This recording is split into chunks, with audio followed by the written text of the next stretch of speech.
Awesome. Now that we have the foundation for the head, neck, and the chest, let's start looking at the rest of the body. So we're going to look at, the main flank or the stomach or the barrel and, the end of the horse or the haunches.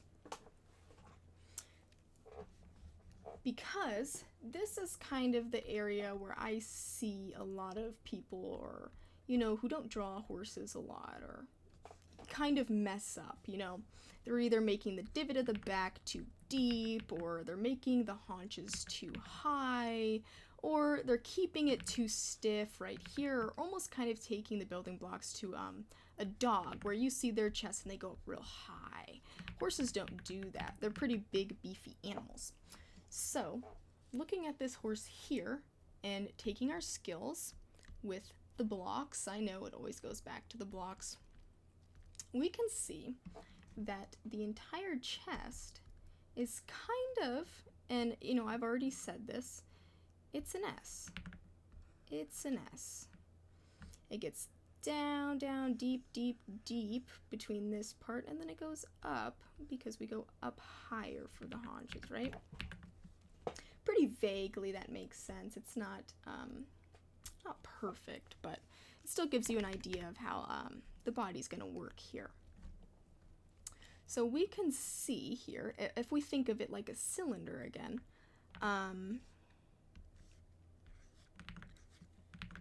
this is the front. And that would be our most basic shape, right? But actually, and I want to know why this is so, light.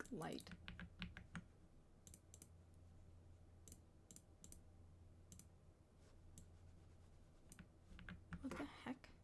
Oh, that's why. Okay, awesome, Zoe, very smart. You can see that obviously the horse is not that stiff, right? Just like with the face, it's not an actual rectangle, but it kind of helps you with the basic idea. So actually, we're going to keep this shape, but what we're going to do is we're going to alter it a little bit. So we can see that, think about the first part, or if I bring back that skeleton, we can see that the ribs of the horse are quite almost egg-shaped in a way. And then we can see that the body, unlike a dog, doesn't really taper in when we get away from the rib cage. We still got this nice little pocket of muscle and skin right here. This doesn't go away. It slightly tapers in, of course, but other than that, it stays pretty round and pretty thick down there. So now, knowing that, we can see exactly where under this horse, although we can't see its bones, we know exactly what's happening underneath the skin. And you can see the rib cage has ended here.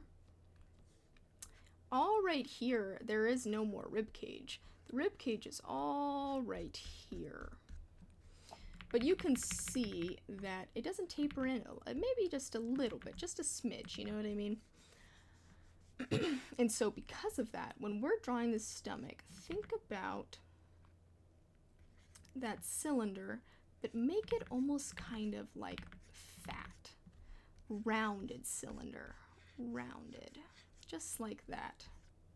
And because we're rounding at the bottom, we've got to round at the top, right? And we're not rounding like this and, crazy like that, That's not a... Unless you're messing with a messed up horse, some horses do have bone problems. But thinking about it, perfectly normal, healthy horse, this oval being up to the withers, we'll go slightly down, following the curve of the stomach, and then back up the haunches. And then we can think, there's one egg right here, we'll have another egg right here. And this bit will end kind of in the middle, right? Perfect. And that's essentially what you want to follow. One egg, this is the top of the withers, and then the second egg. Slight taper from the withers down, up towards the egg just a little bit. And then starting from here, you know, that rounded belly, and then in a little bit, because we can see, oh, there's the rib cage, here's that fatty bit that hollows in because there's no more rib cage right there. And you can see this is where the withers are, and this is where that bone comes out, and then right before the rib cage starts, we can see where the actual shoulder is. You see, everything comes together. Anyways, so now, because we know that, when we're looking at a horse head on, and I don't think I have it anymore, sadly. Hold on. This is quite the funny picture, but it works. So we can see where the rib cage flares out is the widest part of the horse, you know, that belly, that barrel. And it's just like humans too. The waist is always skinnier than where the rib cage is, right? Very bad drawing, but you understand what I'm saying, right? Our rib cage, and then it gets tinier, and then, you know, your hips come out. Think of that exactly like the horse, right? Think of this as the eggplant for the horse, the first eggplant, right? Where the shoulders, the withers are. And then this is that part where the rib cage hollows out, and then the body in return also caves in, right? There's no more rib cage to push the fat out. And then we see the hips, or the haunches of the horse, this part right here, where it goes back up, right? We can apply that pretty directly to how humans work as well. So, knowing that, we can also see there's a split line, right? And horses don't curve that much. They don't really have that ability to like kind of like, you know, like let's say this is the butt with the tail. Horses can't really, like humans, like curve their body like this, right? It's not natural for them. And this is their back line. They can to an extent, but not extremely. Their body won't allow for it. So we always know that the barrel of the horse, this, you know, the main body of the horse is always going to be kind of relatively straight. And so, if we draw from a top view, we can see, you know, this is our line, our back line, right? The spine, right? And we can see, okay, now we know that this is our rib cage, right? Our rib cage. So this is where the fatty part of the horse is going to be.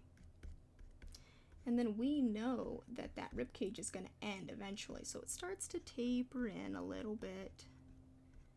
And then right here, where the horse is about to end, right?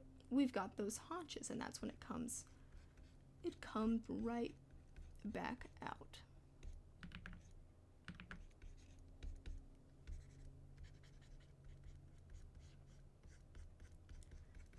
And then you got it, you know, the tail, whatever.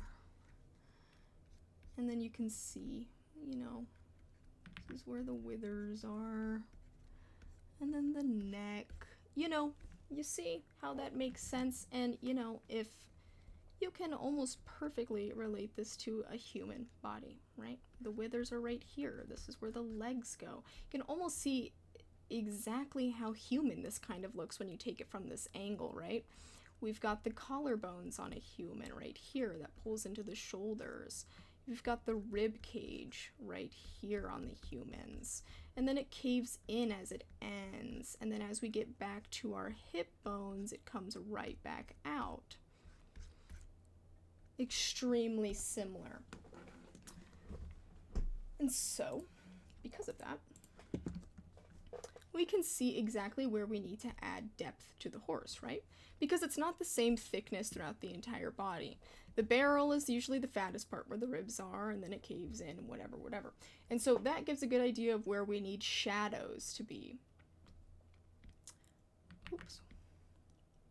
So just looking at this horse, we can see right here, we've got a shadow right, stop it. We've got a shadow right here.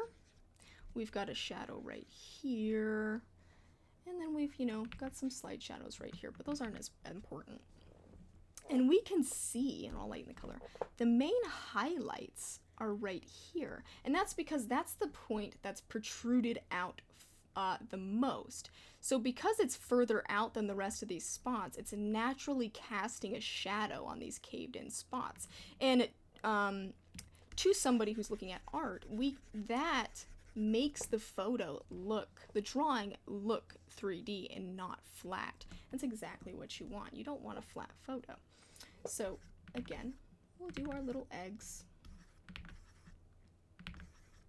And a good rule of thumb is you should have one egg, and then you should be able to kind of fit a third egg, kind of like the Olympic symbol, right in the middle, because you don't want it too long, because then I don't know what kind of animal you're drawing then.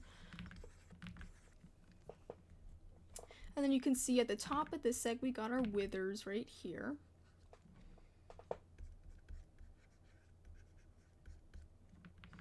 And then it slightly drops. And then it comes back up, and then we have this bone right here. And so now let's focus on that. So we've got all the bone structure down right here. Let's work on the back now. We can see here, we've kind of got like an opposite of the withers almost. It's just like the other end of the withers. Think of this point in the hip as the withers, but on the back end. And we can see that it is kind of like flipped version of this, right? So at this point, we go out and then back in. Just like this, one wither, out, back in. So on this side, you know, this is like the chest. And then on this side, we've got, you know, the butt. They're both rounded perfectly because of this muscle pushing all that skin and tissue and everything, that bone pushing all that muscle out that way. So an easy rule of thumb is just withers, flip it, basically. And that's why we've got that point right here. It comes higher than the rest.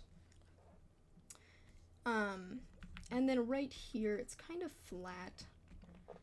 And then just follow the curve. And we don't need to do the legs just yet. And then remember, let's think about those ribs and follow the curve slightly. And you can see that pretty accurately creates the barrel of the horse. I don't know where I drew this, but where did I draw this? All right then. Anyways, that is the barrel of the horse. It's pretty simple.